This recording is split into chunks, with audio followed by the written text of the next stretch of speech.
Hello everyone. आज lecture 5 start करने जा रहे हैं ट्रस्ट का। और एक बहुत ही इंपॉर्टेंट मेथड होता है ट्रस्ट में, and that is known as method of section. Okay, तो किसी भी ट्रस्ट को सॉल्व करने के दो मेथड्स होते हैं।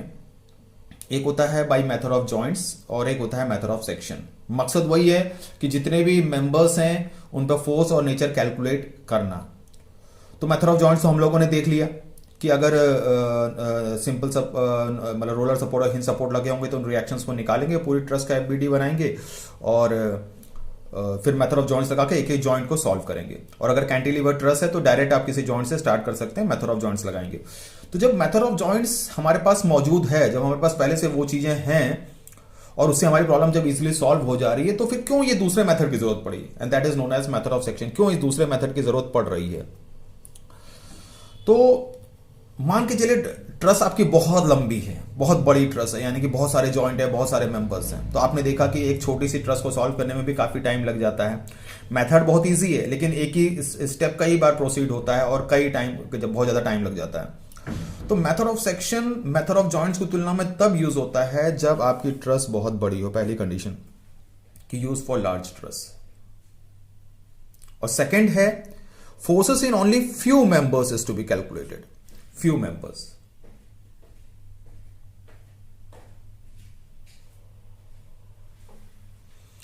यानी कि सिर्फ कुछ ही मेंबर्स पर आपको फोर्स कैलकुलेट करना होगा। तो मेथड ऑफ सेक्शन तब यूज होगा जब ट्रस्ट बहुत लंबी हो और आपको सिर्फ कुछ ही मेंबर्स पर फोर्स कैलकुलेट करना हो। In that case method of section is used over method of joints. तो अगर आपके पास कभी क्वेश्चन आए कि वो कौन सी सिचुएशन होती है जब मेथड ऑफ सेक्शन को प्रेफर किया जाता है, ज्यादा इंपॉर्टेंस दिया जाता है as compare to method of joints, तो आपको कहना है method of section is used when the truss is very large and forces in only few members is to be calculated.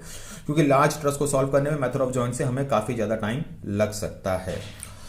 तो अब देखते हैं मेथड ऑफ सेक्शन होता क्या है। मान लेते हैं एक ट्रस्ट हमने बना लेते हैं, अभी थ्योरेटिकल पार्ट चल रहा है।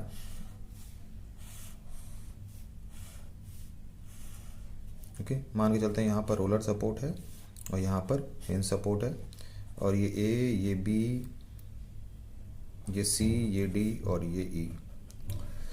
तो मान के चलते हैं कि आपने ये रिएक्शंस कैलकुलेट किए हुए हैं, दैट इज यहां पर हिंज पर ए वाई और ए एक्स ये कैलकुलेट हो चुके हैं और ई वाई ये तो आपको कैलकुलेट करने ही पड़ेंगे। पूरी ट्रस्ट का फ्री बॉडी डायग्राम बनाने के बाद ये रिएक्शंस तो निकलेंगे ही निकलेंगे। उसी के बाद स्टार्ट होगा मेथड ऑफ सेक्शन। जैसे मेथड ऑफ जॉइंट स्टार्ट होता था वैसे ही मेथड ऑफ सेक्शन स्टार्ट होगा जब भी रोलर और हिंज सपोर्ट होंगे। कोई लोड ऐसे रैंडमली लगा देते हैं, मान के चलते हैं यहां पर 5 किलो न्यूटन। ठीक है, तो मान के चलते हमसे कहा गया कि आप सिर्फ बीडी मेंबर पर फोर्स पता करिए, सीडी मेंबर पर फोर्स पता करिए और सीई मेंबर पर फोर्स पता करिए। मान के चलो आपको सिर्फ इन 3 मेंबर्स पर फोर्स कैलकुलेट करने को कहा गया है और बाकी पर आप निकालिए चाहे ना निकालिए, कोई फर्क नहीं पड़ता। हालांकि ये ट्रस्ट छोटी है, आप मेथड ऑफ जॉइंट्स लगा सकते हैं, लेकिन अभी हमें मेथड ऑफ सेक्शन सीखना है। तो मेथड ऑफ सेक्शन में क्या करते हैं कि जिन मेंबर्स पर आपको फोर्स कैलकुलेट करना है उनसे एक सेक्शन लाइन ड्रॉ करते हैं। ये देखिए एक सेक्शन लाइन, इसको एक सेक्शन लाइन कहते हैं। This is known as a section line, इसको हम लोग कहते हैं सेक्शन लाइन। मींस एक इमेजिनरी सेक्शन लाइन या सेक्शन कर्व ड्रॉ करिए जो उन मेंबर्स से होके गुजरे जिससे हमें फोर्सेस को कैलकुलेट करने को कहा गया है, पहली चीज। दूसरी चीज, ये सेक्शन लाइन जो है ट्रस्ट को 2 पार्ट्स में डिवाइड करेगा। यानी कि पहला काम आपका क्या होगा, पहला काम आपको ड्रॉ करना, पहला काम करना पड़ेगा अ section line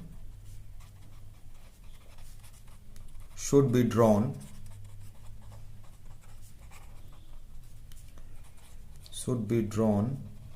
passing through the members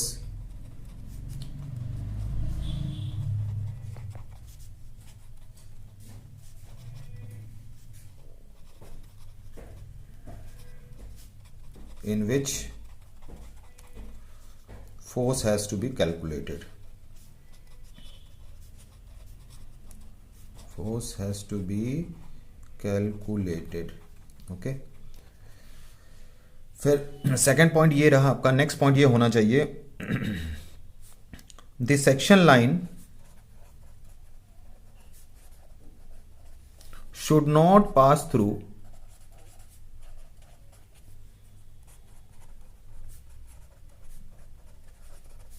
more than 3 members, 3 member से ज़्यादा नहीं गुजरनी चाहिए, ये कंडीशन भी होती है। ओके, ये पहला पॉइंट है। दूसरा पॉइंट, तीसरा पॉइंट ये है, the section line divides the truss into 2 parts. ये ट्रस को 2 पार्ट्स में डिवाइड करेगी, 2 पार्ट्स में डिवाइड करेगी। चलिए अब देख लेते हैं। अब ये इमेजिनरी सेक्शन लाइन है, ये पूरी ट्रस को 2 भागों में खोल देगी, यानी अलग अलग हमें नजर आएंगे। अगर हम इनको अलग अलग बनाते हैं, मान के चलिए एक हमें ये वाला पार्ट, मतलब ये ब्रेक हो जाएगी ट्रस, यहां पर ये सिचुएशन कुछ इस तरीके से नजर आएगी, ये ऐसे नजर आएगी और ये ऐसे नजर आएगी। यहाँ पर लोड है 5 किलो न्यूटन का। रिएक्शंस आपको निकालने पड़ेंगे, ए वाई, और ये हो गया A X, this point is B, this point is A, this point is सी।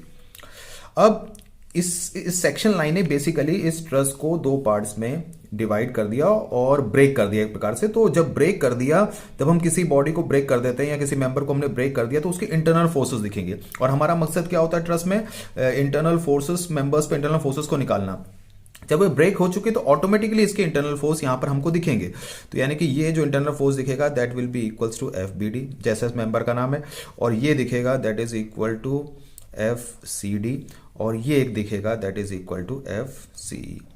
और हमेशा हम मेंबर्स पर जो फोर्सेस है वो जॉइंट से दूर दिखाते हैं, और टेंशन कंप्रेशन वो ऑटोमेटिकली प्लस माइनस साइन अपने आप डिसाइड हो जाएगा। तो ये लेफ्ट पार्ट हो गया।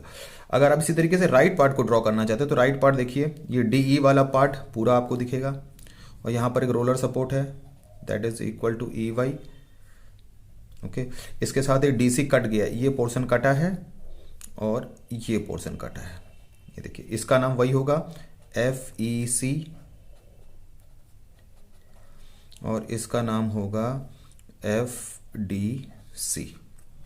तो ये तीनों आपके अननोन है, ये भी अननोन है और ये भी अननोन है।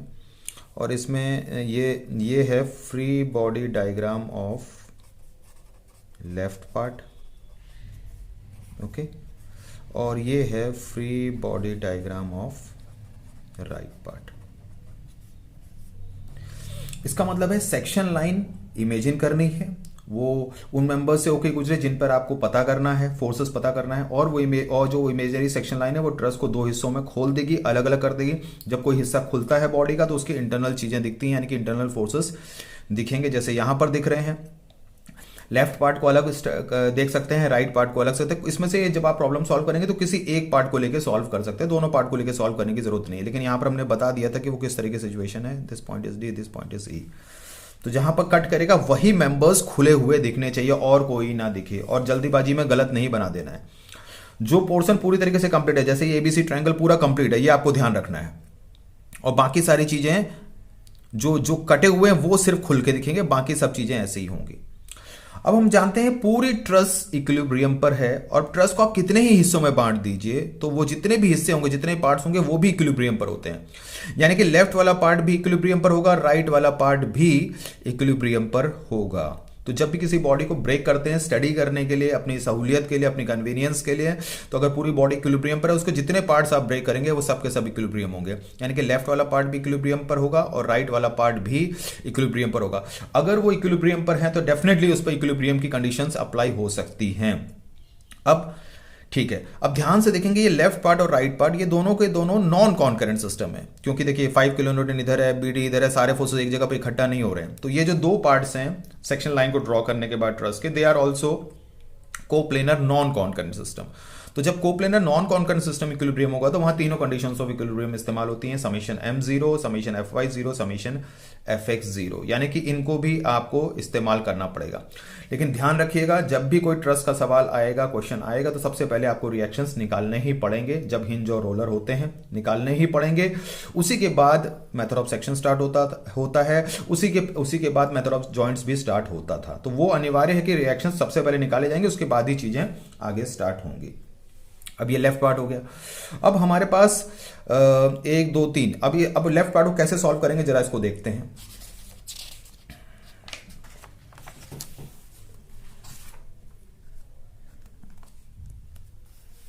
देखिए लेफ्ट पार्ट कुछ इस तरीके से हमको नजर आ रहा था।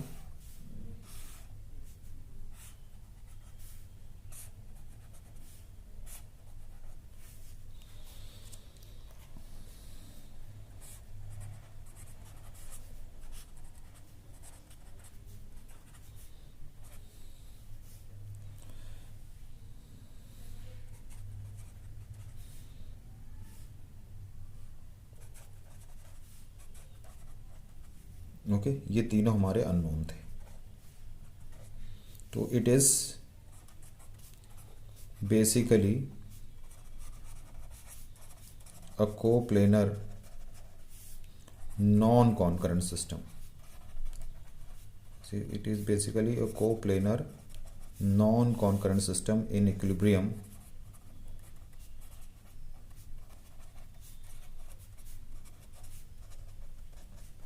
so we will use summation m equal to 0, summation fy equal to 0, summation fx equals to 0।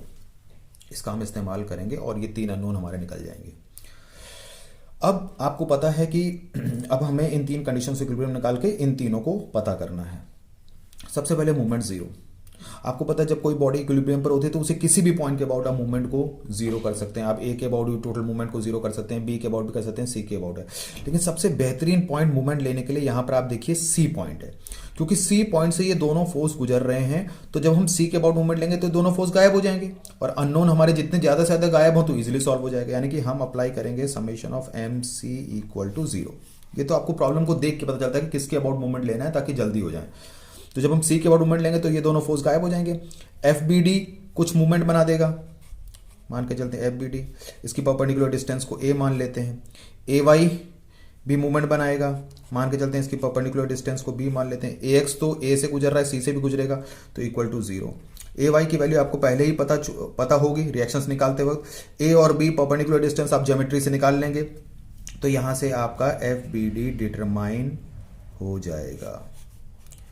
अब वो प्लस आएगा तो टेंशन में होगा, नेगेटिव आएगा तो कंप्रेशन में होगा। उसके बाद नेक्स्ट कंडीशन आप जानते ही हैं, summation F Y equals to 0 लगा देंगे। जब समेशन एफ वाई 0 लगाएंगे तो ए वाई आएगा, ये थ्योरेटिकल पार्ट अभी चल रहा है। फिर ये पूरी तरीके से एक्स डायरेक्शन में, ये भी पूरी तरीके से, तो एफ बी डी का कॉम्पोनेंट आ जाएगा plus F B D sine theta equals to 0। आपके पास ए वाई की वैल्यू नॉन होगी तो यहां से एफ बी डी कैलकुलेट हो जाएगा। फिर नेक्स्ट कंडीशन ऑफ इक्विलिब्रियम लगा के समेशन एफ एक्स 0, जो थर्ड वेरिएबल है हमारे पास एफ सी ई, वो कैलकुलेट हो जाएगा। इस तरीके से आप डिटरमाइन कर सकते हैं। तो ये है आपका method of section. Means a section line is drawn through which the members in which the force has to be calculated. ये काम आपको कर लेना है वहां पर, ठीक है।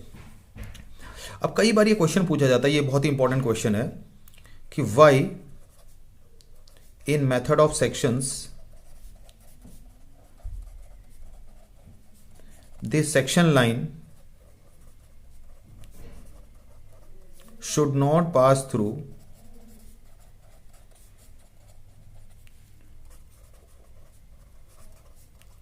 more than 3 members। बहुत ही सिंपल इसका आंसर है।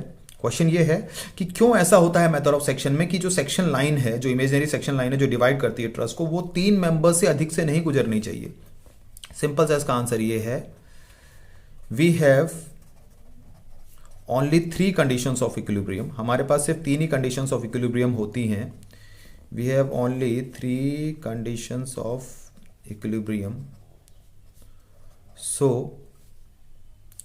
we should have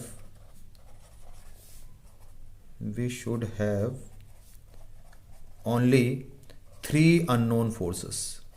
हमारे पास सिर्फ 3 ही कंडीशंस ऑफ इक्विलिब्रियम होती है, इसीलिए हमारे पास कितने अननोन फोर्स होने चाहिए? सिर्फ 3 अननोन फोर्सेस होने चाहिए। This section line divides the truss and the internal forces in the members is seen. Internal forces in the members in seen. Section line truss को डिवाइड करती है और जिन मेंबर से वो गुजरती है उसमें दिखती हैं। इसीलिए हमारे पास, चूंकि हमारे पास 3 कंडीशंस ऑफ इक्विलिब्रियम होती हैं, इसीलिए हमारे पास 3 अननोन फोर्सेस ही होने चाहिए। और सेक्शन लाइन उन मेंबर से होकर गुजरती है, तो इसका मतलब है कि सेक्शन लाइन सिर्फ 3 ही मेंबर से होकर गुजरनी चाहिए, क्योंकि हमारे पास 3 ही कंडीशंस ऑफ इक्विलिब्रियम। ये सिंपल इसका आंसर है। इसको आप लिख सकते हैं। आप सिंपली, अगर कभी क्वेश्चन आए तो आप ये लिख दीजिएगा, we have 3 conditions of equilibrium and we should have only 3 unknown forces, so the section line should not pass through more than 3 member. 3 member से अधिक से नहीं गुजरनी चाहिए। तो ये है हमारा मेथड ऑफ सेक्शंस। तो मेथड ऑफ सेक्शन कब यूज होता है? पहली चीज, जब ट्रस बहुत बड़ी हो, तो उस केस में मेथड ऑफ जॉइंट्स लगाते लगाते काफी टाइम हो जाएगा, और सिर्फ कुछ ही मेंबर्स पे लगाना है तो समझदारी यही है कि आप मेथड ऑफ सेक्शंस को इस्तेमाल करिए। ये तो हमने जो थ्योरी बताई थी। एक प्रॉब्लम देखते हैं तो वहां पर आपको समझ में आएगा कि कैसे अप्लाई करते हैं मेथड ऑफ सेक्शन। ओके,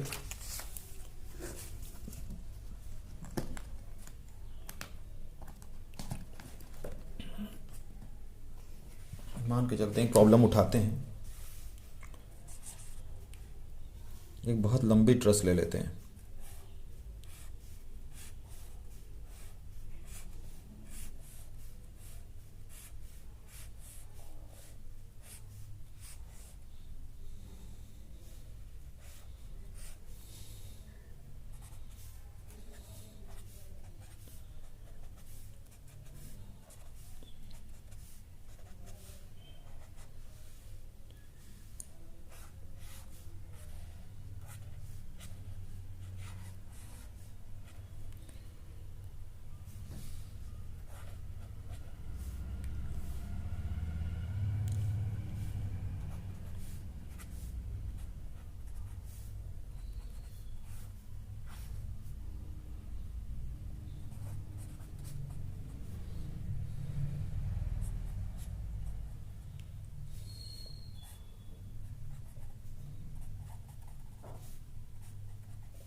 अब देखिए इतनी लंबी ट्रस है, अब इसको मेथड ऑफ जॉइंट से करते रहेंगे तो बहुत टाइम लग जाएगा। तो एक बहुत लंबी ट्रस है, इसके नाम भी बहुत सारे नजर आ रहे हैं, ज़्यादा हमें समझने की जरूरत नहीं है। और यहाँ पर लिखा हुआ है that is 7 × 4 that is equal to 28 metre, कुछ इस तरीके से चीज़ें लिखी हुई हैं। तो आप समझ सकते हैं कि ये कितने पार्ट्स हैं, 1 2 3 4 5 6 7 7 × 4 यानी कि 7 पार्ट्स हैं और हर एक पार्ट 4 मीटर का है। इसका मतलब इसका देने का मतलब यही है हमारा। और ऊपर से सब ऊपर जितने भी जॉइंट्स नजर आ रहे हैं सब पर एक लोड लग रहे हैं दैट इज 10 किलो न्यूटन।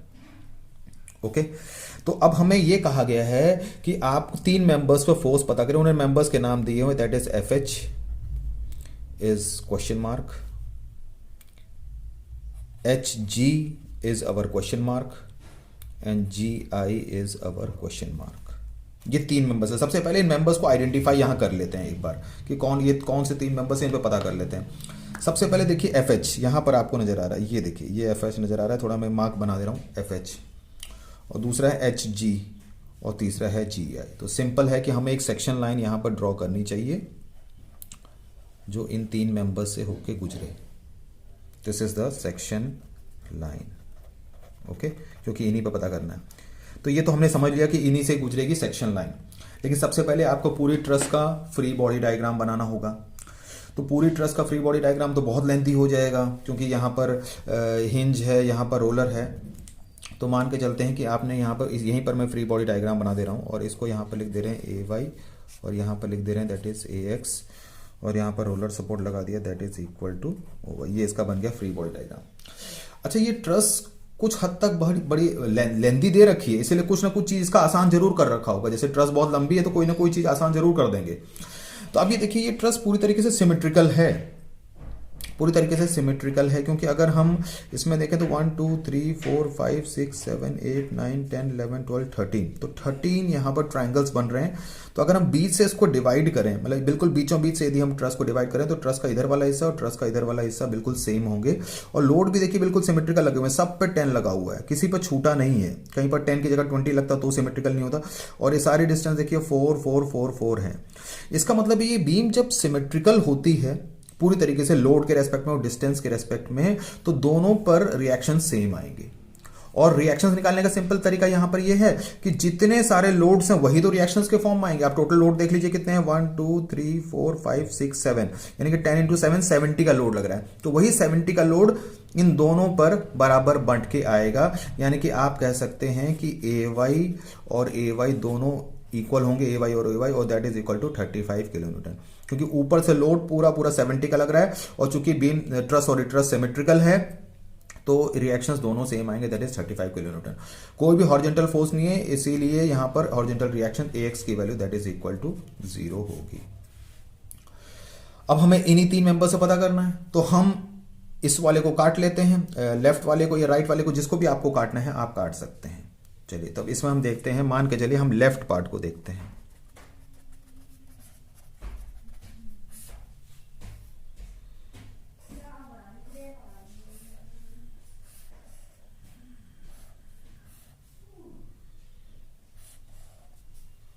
इसका नाम A है, इसका नाम B है, इसका नाम C है, इसका नाम D है, इसका नाम E है, DEF। तो ये देखिए ये ओपन हो गया क्योंकि ये कटा है, तो FFH, this is our question mark. F के बाद आता है G। अच्छा ये वाला ट्रायंगल भी कंप्लीट है, तो ये आ जाएगा that is equal to FGH, that is question mark, और एक और आएगा that is equal to FGI, that is question mark, ये आएगा। और यहाँ पर ये बनेगा आपका AY और ये बनेगा आपका AX। लोड जरूर दिखा दीजिए जितने में दिख रहा है, दैट इज 10, यहाँ पर भी एक है दैट इज 10, और यहाँ पर भी एक दिख रहा है दैट इज 10। ओके, अब और एक चीज़ और है, इसमें ये सारे एंगल्स गिवन थे 60 डिग्री 60 डिग्री, यानी कि सब 60 डिग्री गिवन है। तो अगर आपको ज़रूरत पड़ेगी तो ये वाला एंगल 60 डिग्री होगा और ये वाले एंगल की भी ज़रूरत 60 डिग्री होगी।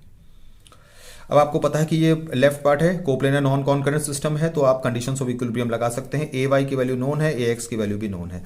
तो सबसे पहले ये पॉइंट है हमारा, दैट इज ये पॉइंट है दैट इज G। ओके, तो किसी भी पॉइंट के बाद मूवमेंट 0 कर सकते हैं, तो सबसे बेस्ट पॉइंट है G, यानी कि आप कर सकते हैं summation of mg equal to 0। जब G के अबाउट मूवमेंट 0 करेंगे तो ये दोनों फोर्स गायब हो जाएंगे, AY इसके अबाउट क्लॉकवाइज घूम जाएगा। इस पॉइंट G से AY की जो परपेंडिकुलर, AY चूंकि खड़ा है तो इससे परपेंडिकुलर डिस्टेंस सीधी बनेगी, और ये था 4 4 4, यानी कि ये हो जाएगा that is 12। Okay, AY into 12। अब ये देखिए कि ये 10 किलो न्यू, अब ये वाले, अभी ये 10 10 10 ले लेते हैं। पहला 10, चूंकि इक्विलेटरल ट्रायंगल है तो ये 10 की लाइन ऑफ एक्शन बिल्कुल यहाँ पर बीच में कट करेगी, और ये डिस्टेंस 4 था, तो G के अबाउट मूवमेंट ले रहे हैं, तो G से परपेंडिकुलर डिस्टेंस नापना है, तो इसकी लाइन यहाँ कट करेगी, तो G से उसके परपेंडिकुलर डिस्टेंस हो जाएगी 2, और ये 10 ऐसे आएगा तो ये एंटी क्लॉकवाइज घूम जाएगा, तो ये हो जाएगा -10 इंटू 2। फिर ये वाला 10 भी यहाँ पर कट करेगा मिडिल में, तो ये डिस्टेंस यहाँ से यहाँ तक 2 होगी, लेकिन G के अबाउट मूवमेंट लेना है तो 4 + 2 6, और ये भी एंटी क्लॉकवाइज घूम जाएगा, तो -10 इंटू 6। फिर ये वाला 10 देखिए, इसकी लाइन ऑफ एक्शन भी नीचे लाइए, ये G से परपेंडिकुलर डिस्टेंस यहाँ तक जाएगी, तो ये पूरा 4 + 4 8 और 2 10, दैट इज -10 इंटू 10।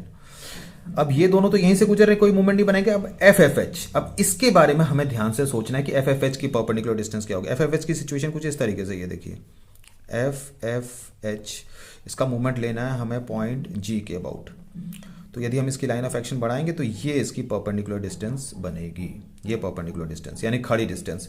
तो आपको पता है जब इक्विलेटरल ट्रायंगल होता है तो इसको हम लिख सकते हैं FFH। अब FFH कुछ इस तरीके से, वो इसके अबाउट क्लॉकवाइज घूम जाएगा, तो यानी कि हम लिख सकते हैं +FFH इंटू, मान के चलते परपेंडिकुलर डिस्टेंस D है और इसको कर देते हैं 0। ये हो गई है आपकी इक्वेशन मूवमेंट वाली। अब आपको परपेंडिकुलर डिस्टेंस कैलकुलेट करना है इस FFH की। तो आपको पता है इक्विलेटरल ट्रायंगल की सिचुएशन, ये यहाँ पर फोर्स था, तो ये खड़ी डिस्टेंस थी परपेंडिकुलर डिस्टेंस, यानी कि ये परपेंडिकुलर डिस्टेंस आपको निकालनी है। तो आपको पता है ये इक्विलेटरल ट्रायंगल है, तो इक्विलेटरल ट्रायंगल में आप इस तरीके समझ सकते हैं कि ये D अगर है, ये 90 डिग्री है, ये बीच बन रहा है तो ये 2 मीटर हो जाएगा, और ये एंगल हमारे पास 60 डिग्री है, तो यहाँ से आ जाएगा D इक्वल टू, मतलब साइन लगा के D की वैल्यू ये सब आप कम कर सकते हैं, that is 2 sin 60 degree. D की वैल्यू 2 साइन 60 डिग्री यहाँ पर पुट कर सकते हैं। ए वाई की वैल्यू आप लोगों ने 35 किलो न्यूटन कैलकुलेट ही कर दी है, तो इन सब की वैल्यू को पुट करके आप अपना एफ एफ एच कैलकुलेट कर सकते हैं। मेन आपको थोड़ा दिमाग लगाना है परपेंडिकुलर डिस्टेंस में। ये एफ एफ एच की लाइन ऑफ एक्शन कुछ इस तरीके से जा रही थी, तो इससे हम परपेंडिकुलर डालेंगे तो ये खड़ी डिस्टेंस ही उसकी परपेंडिकुलर डिस्टेंस होगी, और इसको आप ट्रिग्नोमेट्री से निकाल सकते हैं, that is 2 sine 60। A Y की वैल्यू आपके पास है, तो अगर हम इसको सब वैल्यूज को अप्लाई कर दें तो कैलकुलेटर पर वैल्यूज इनपुट कर दें तो हमारे पास आराम से ये वैल्यू कैलकुलेट हो सकती है, कोई बड़ा काम इस तरीके से नहीं है। तो यहाँ से एफ एफ एच की वैल्यू यदि हम कैलकुलेट करें तो ये हो जाएगी -69.282। ठीक है, माइनस का मतलब है कि ये डेफिनेटली कंप्रेसिव नेचर का होगा। उसके बाद आता है summation of F X equals to 0। जब summation F X equals to 0 लगाते हैं तो फिर इक्वेशन देखते हैं हम। Summation F X equals to 0 लगाएंगे तो देखिए summation F X equals to 0 में एफ एफ एच आएगा पॉजिटिव डायरेक्शन में, और एफ जी एच का कॉम्पोनेंट आएगा। तो इसको हम लिख सकते हैं एफ एफ एच। ठीक है, एफ एफ एच, ये देखिए पॉजिटिव डायरेक्शन में जा रहा है, एफ एफ एच प्लस में जा रहा है। फिर एफ जी आई भी पॉजिटिव में है तो हम इसको लिख सकते हैं प्लस एफ जी आई। ओके, फिर उसके बाद फिर देखिए एफ एफ जी एच का कंपोनेंट होगा एक्स डायरेक्शन में, तो plus F G H cos 60 degree, और ए एक्स की वैल्यू तो 0 तो लिखने की कोई जरूरत नहीं, बाकी सारे फोर्सेस वर्टिकल हैं, तो that is equal to 0। F F H की वैल्यू इसमें डाल देते हैं तो ये हो जाएगा F G I plus F G H cos 60 degree, मतलब इन दोनों को पहले यहाँ पर लिख लिया, और एफ एफ एच की वैल्यू माइनस है तो माइनस उधर जाके प्लस हो जाएगी, तो हो जाएगा 69.282। Let this be equation 1। उसके बाद नेक्स्ट कंडीशन ऑफ इक्विलिब्रियम जानते ही हैं, समेशन एफ वाई 0। जब summation F Y equals to 0 apply करेंगे इस पूरी ट्रस में, तो देखिए ए वाई पॉजिटिव है, ये 10 10 10 नेगेटिव है, तो आप लिख सकते हैं ए वाई -10 -10 -10। ओके, फिर एफ एफ एच आएगा नहीं इक्वेशन में, एफ जी आई भी नहीं आएगा, एफ जी एच का component F G H sine 60 आएगा, तो यानी कि ये हो जाएगा plus F G H sine 60 degree equals to 0। A Y की वैल्यू नोन है, एफ जी एच की वैल्यू यहाँ से आप कैलकुलेट कर सकते हैं, और एफ जी एच की वैल्यू आ जाएगी -5.776, और ये आ जाएगा आपका कंप्रेशन में। ओके, इसकी वैल्यू को आप यहाँ पर ऊपर वाली इक्वेशन 1 में पुट कर सकते हैं, तो आपको एफ जी आई की वैल्यू भी आ जाएगी, और ये आ जाएगी 72.169, यानी कि पॉजिटिव में आ रहा है, यानी कि ये हो जाएगा टेंशन में। इस तरीके से आप चीज़ों को डिटरमाइन कर सकते हैं using method of section. Okay, तो और भी प्रॉब्लम्स हो सकती हैं हमारी मेथड ऑफ सेक्शंस की। तो एक कोई सिंपल प्रॉब्लम और देख लेते हैं जिसमें हम मेथड ऑफ सेक्शन को अप्लाई कर सकते हैं चीज़ों को।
ये बी, ये सी, ये डी, ये ई, ये एफ और ये जी।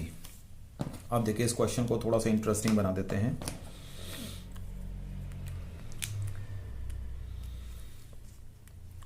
अब इस क्वेश्चन में पता करना है मेंबर्स पे जो फोर्सेस, दैट इज एक तो आपको डी ई पे पता करना है, एक सी ई पे पता करना है, और एक एफ जी पे पता करना है। ये क्वेश्चन हमने ले लिया है। ठीक है। अब आप ये देखिए, जैसे इसमें मतलब इससे तीन ही मेंबर से पता करना है और लिख भी दिया कि मेथड ऑफ सेक्शन से इसको अप्लाई करिए। ये चीज़ इस तरीके से लिख दी गई है। एक ट्रस आपके पास है तो आप रिएक्शंस निकालेंगे ही निकालेंगे। अब यहाँ पर ध्यान से देखिए डीई, अब आप देखिए डीई पर हमारा अननोन है, एक डीई हमारा अननोन है, ठीक है, समझ में आता है। एक सीई हमारा अननोन है और एक एफ जी हमारा अननोन है। अब यदि आप सेक्शन लाइन ड्रॉ करना चाहें तो कैसे ड्रॉ करेंगे, क्योंकि अगर ये सी एफ होता तब तो आप सीधे सीधे सेक्शन लाइन ड्रॉ कर देते, वो डीई से गुजरती, सीई से गुजरती और सी एफ से गुजरती। और हमें पता है सेक्शन लाइन सिर्फ तीन ही मेंबर से गुजरनी चाहिए और किसी से नहीं गुजरनी चाहिए, इधर से नहीं। क्योंकि अगर हम सेक्शन लाइन एक तरफ से आएगी तो दूसरी तरफ से निकलेगी, ये भी आप भी ध्यान रखना है। यानी कि अगर आप सेक्शन लाइन ड्रॉ भी करेंगे, मान चलो इस मेंबर से होके गुजरे डी से, चलिए ठीक है, सी से भी ठीक है, लेकिन बीच में एक मेंबर आ जा रहा है ई एफ, तो अगर वो सेक्शन लाइन ड्रॉ करेगी तो उससे भी होके गुजरेगी, और उससे होकर गुजरेगी सिर्फ उतने पे नहीं, फिर आगे उसको एफ जी से भी गुजरना होगा, क्योंकि एक तरफ से सेक्शन लाइन चल आती है तो दूसरी तरफ से बाहर निकलना उसका जरूरी है। मतलब inside from one side and outside from the other side, मतलब एंट्री एक साइड से होगी तो एग्जिट दूसरी साइड से होगी। तो आपको अगर आप सेक्शन लाइन इमेजिन करें, डी से गुजरे, चलो भैया सीई से भी गुजार देते हैं, और एफ जी को गुजारने के लिए आप इसको मोड़ दें, मान के चले, मतलब आप सोचे कि ई एफ से गुजरे फिर एफ जी से, लेकिन ऐसे जब वो गुजरेगी तो चार मेंबर हो जाएंगे और चार मेंबर में हमारा सॉल्व नहीं हो पाएगा। ओके, फिर आप सोचें कि चलो ऐसे गुजार देते हैं कि ये इन तीनों से गुजार के, फिर ऐसे नहीं, ऐसे भी नहीं मोड़ना है आपको, एक तरफ से आएगी तो बाहर निकल गई तो वो सेक्शन लाइन वहां पर खत्म हो गई। कभी कभी आप ऐसा भी कर सकते हैं कि एक से ज्यादा सेक्शन लाइन भी ड्रॉ कर सकते हैं, मतलब एक सेक्शन लाइन लेके एक सॉल्व कर सकते हैं, दूसरी सेक्शन लाइन लेके दूसरी सॉल्व कर सकते हैं। अब चूंकि ये थोड़ा सा अलग पड़ जा रहा है तो हम अपना वही काम करेंगे जैसे हम करते आए, हम इन तीन से बनाएंगे, यानी कि 1 2 3। अब ये कैलकुलेट हो जाएगा, ये कैलकुलेट हो जाएगा, ये तो दो हमसे पूछा गया है, ये हमसे पूछा नहीं गया लेकिन ये भी कैलकुलेट हो जाएगा। तो कभी कभी क्या होता है कि आप मेथड ऑफ सेक्शन से कुछ चीजें निकाल दीजिए, और अगर एक कोई आंसर नहीं निकल रहा है तो उसमें आप मेथड ऑफ जॉइंट्स भी लगा सकते हैं। तो हम इन तीनों को पता कर लेंगे और एफ पर मेथड ऑफ जॉइंट्स लगा देंगे, कोई बड़ी बात नहीं है। चलिए ठीक है, सबसे पहले आप ट्रस का फ्री बॉडी डायग्राम बनाएंगे, ये है दैट इज ए वाई, और यहां पर हो गया आपका जी वाई। सारे फोर्सेस वर्टिकल हैं इसलिए हम कोई यहां पर हॉरिजॉन्टल रिएक्शन नहीं दिखा रहे हैं। ओके, पहले पूरी ट्रस का फ्री बॉडी डायग्राम में आप रिएक्शंस निकाल लीजिए जल्दी से। Summation of M A equal to 0 apply कर देते हैं, इसके बाद मूवमेंट 0 कर देते हैं, तो ए वाई यहीं से गुजर रहा है, 10 भी यहीं से गुजर रहा है, फिर ये वाला 10 इस ए के अबाउट क्लॉकवाइज घूम जाएगा, तो हो जाएगा 10 इंटू इस 10 की लाइन ऑफ एक्शन को जब नीचे ले जाएंगे तो ए से उसकी परपेंडिकुलर डिस्टेंस 4 और 4 दैट इज 8 हो जाएगी। जी वाई इस ए के अबाउट एंटी क्लॉकवाइज घूम जाएगा, तो माइनस ऑफ जी वाई और इसकी perpendicular distance into 12 equals to 0, तो यानी कि ये हो जाएगी 80 is equal to 12 G Y, यानी कि जी वाई की वैल्यू हो जाएगी 80/12, यानी कि 40/6, यानी कि 20/3। ओके, 20/3 आ गई। उसके बाद आप अप्लाई कर दीजिए summation of F Y equals to 0। जब summation F Y equals to 0 apply करेंगे तो ए वाई ऊपर की तरफ है पॉजिटिव, जी वाई ऊपर की तरफ है पॉजिटिव, ये दोनों 10 नीचे की तरफ है, -10 इक्वल्स टू 0, तो ए वाई की वैल्यू 20 माइनस जी वाई, यानी कि 20 माइनस 20/3, यानी कि ये हो जाएगा that is equal to 40/3। Okay, तो ये रिएक्शंस हमारे पास आ गए 20/3 और 40/3, यानी कि ए वाई की वैल्यू 40/3, जी वाई। अब आपको मेन है ये सेक्शन लाइन ड्रॉ करके, सेक्शन लाइन जो ड्रॉ किया है उसको ब्रेक करके दो अलग अलग पार्ट्स में डिवाइड करना, ये सबसे इंपॉर्टेंट काम है। ओके, चलिए नेक्स्ट पेज पे इसको देखते हैं, दोबारा ड्रॉ कर लेंगे क्योंकि ट्रस को कई बार ड्रॉ करना पड़ता है। ये चीज भी आपको सीखनी है कि कभी कभी सेक्शन को लाइन को जरूरी नहीं है को उन्हीं से होके गुजरे, कुछ इस तरीके से सिचुएशन थी ये।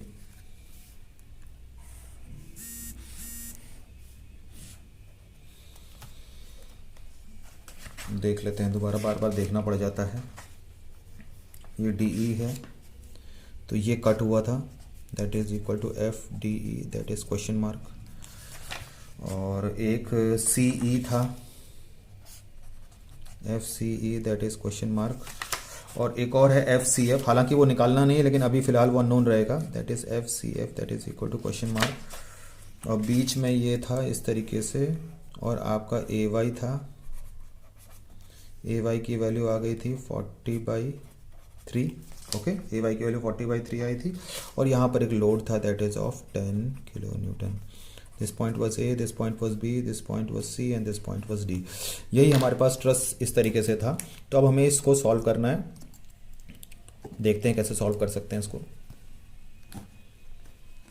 ओके तो और ये 4 मीटर और 4 मीटर है, कोई दिक्कत वाली बात इस तरीके से नहीं है। तो हम लोग से पूरे ट्रस का ये लेफ्ट पार्ट का बीडी है, तो इसमें हम कंडीशंस ऑफ इक्विलिब्रियम लगा सकते हैं।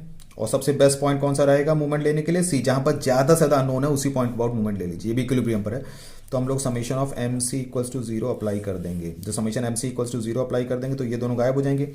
एफ डी ई क्लॉकवाइज घूम जाएगा, एफ डी ई, और इस एफ डी ई की लाइन ऑफ एक्शन कुछ इस तरीके से जा रही है, तो इसकी परपेंडिकुलर डिस्टेंस मेजर करेंगे, पूरी ये होगी, तो that is 4, F D E into 4 ले लिया।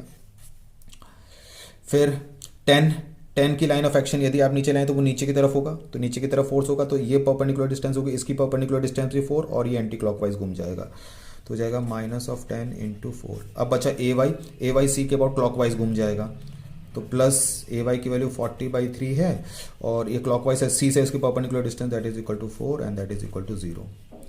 तो सिंपली आ गया, 4 कॉमन ले लेते हैं, सब में से कैंसिल आउट हो जाएंगे, तो ये हो जाएगा F D E minus 10 plus 40/3 equals to 0। तो यानी कि यहाँ से एफ डी ई की वैल्यू ये 10 माइनस 40/3, 3 10 30, यानी कि हो जाएगा माइनस 10/3 किलो न्यूटन, यानी कि ये कंप्रेसिव नेचर में आ जाएगा। ओके फिर आपको पता ही है, अब नेक्स्ट कंडीशन ऑफ इक्विलिब्रियम हम लगा सकते हैं, simple, that is summation of F Y equals to 0। तो summation F Y equals to 0 apply करेंगे, हमें पता है ये एंगल 45 डिग्री ही होगा, क्योंकि हाइट भी 4 थी, बेस भी 4 था, तो एंगल 45 डिग्री आएगा। तो summation F Y equals to 0 लगा देंगे, तो आपके पास आ जाएगा पूरे लेफ्ट वाले पार्ट में देखना है, ध्यान रखना कहीं ऐसे एक छोटी सी मेथड ऑफ जॉइंट्स नहीं चल रहा है अभी। तो इसमें हो जाएगा 10, ये हो जाएगा that is minus 10, A Y plus ऊपर की तरफ है तो प्लस 40/3, एफ डी का कोई लेना देना नहीं है, एफ सी एफ का कोई लेना देना नहीं है, बस एफ सी ई आएगा, that is plus F C E sine 45 degree equals to 0।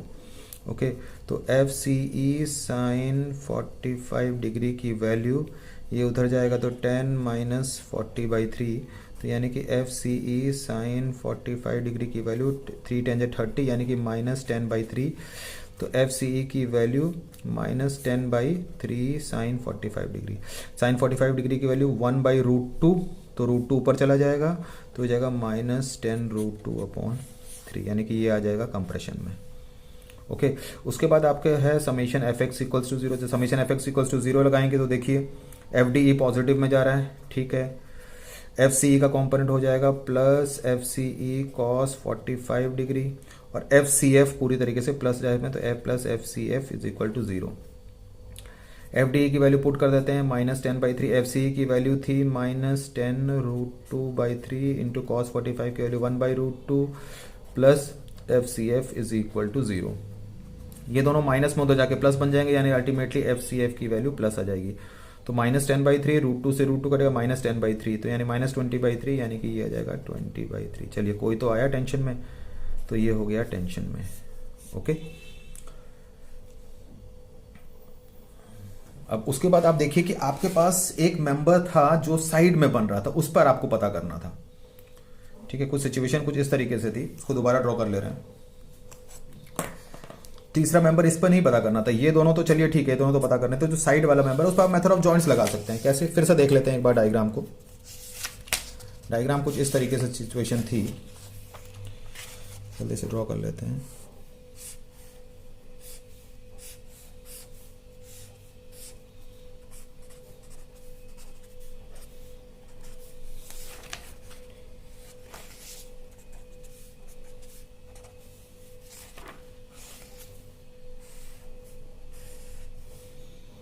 ये वाला आपका क्वेश्चन मार्क था, ये वाला आपका क्वेश्चन मार्क था, मतलब हमने सेक्शन लाइन इन तीनों से ड्रॉ करी थी। तो अब हमें मैंने क्या बताया कि इस पर क्वेश्चन मार्क था, इस पर क्वेश्चन मार्क था, इस पर हमें नहीं पता करना था, हमें इस पर पता करना था। तो आपको पता है कि ये वाला अब कैलकुलेट हो चुका है, ये वाला भी कैलकुलेट हो चुका है, इवन कि ये भी कैलकुलेट हो चुका है method of method of section से। तो आपको सिर्फ एफ जी की ड्रॉ करना है। तो आप या तो कोई दूसरा सेक्शन लाइन, इससे अच्छा है कि आप मेथड ऑफ जॉइंट्स लगा दीजिए एफ पर। तो हम लोग लगा देंगे method of joint at F पर लगा दीजिए। तो एफ के साथ एक मेंबर लगा हुआ है एफ जी, बस वही मेथड अप्लाई करेंगे। एफ एफ जी ये हमारा अननोन है, इसके साथ एक मेंबर लगा है एफ एफ ई, हालांकि ये भी नहीं पता है, और एक एफ एफ सी ऐसे लगा देंगे, that is F F C. ये एफ एफ सी पर ठीक है, क्योंकि एफ एफ सी पे अभी हमने पता किया था, एफ एफ सी पर हमारा जो आंसर था दैट इज 20/3। तो ठीक है, ये निकालना है तो आप सिंपली लगा दीजिए summation F X equals to 0। तो ये हो जाएगा F F G positive direction में और F F C negative direction में, तो minus F F C is equal to 0। F F G F F C की वैल्यू 20/3 थी, तो माइनस 20/3 इक्वल्स टू 0।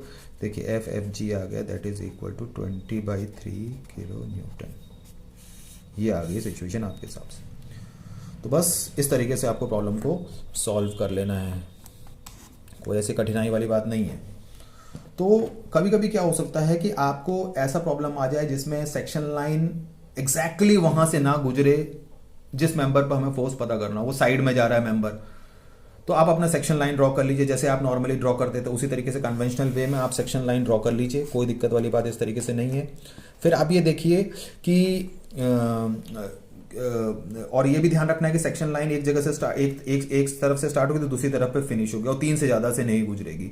तो आप सेक्शन लाइन ड्रॉ कर लीजिए, जिन भी मेंबर्स पर निकल रहा है निकलने दीजिए, कुछ उनमें से होंगे जिन पर निकालना होगा, कुछ ऐसे भी होंगे जिन पर हमें निकालने की जरूरत नहीं है। फिर उसके बाद आपके अगर बगल में कोई ऐसा जॉइंट है जो बहुत ईजी है, तो वहां पर आप मेथड ऑफ जॉइंट्स लगा सकते हैं और प्रॉब्लम को सॉल्व कर सकते हैं, कोई दिक्कत वाली बात इस तरीके से नहीं है। तो ये था हमारा मेथड ऑफ सेक्शन। अगले उस पर हम जीरो फोर्स रूल को स्टडी करेंगे। Thank you very much.